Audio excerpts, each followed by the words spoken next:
Electrify, yan o, public electrical charging station. Ayan o, unang-una ako lang po, viral na naman to. Viral na naman. Ako ang unang-unang Pilipino na nag-charge dito sa USA. Tanggalin na natin. Tanggalin na natin, tapos na tayo mag-charge. Ayan, balik na natin dito.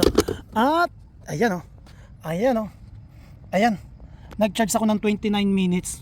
Tapos ang nagastos ko lang is total cost $0. Ayan o, $0 lang ang ang binayaran ko. Grabe. 35.9272 kilowatt ang nakuha kong kuryente.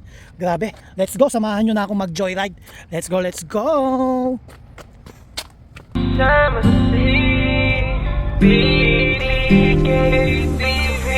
Halika sama yeah, kasama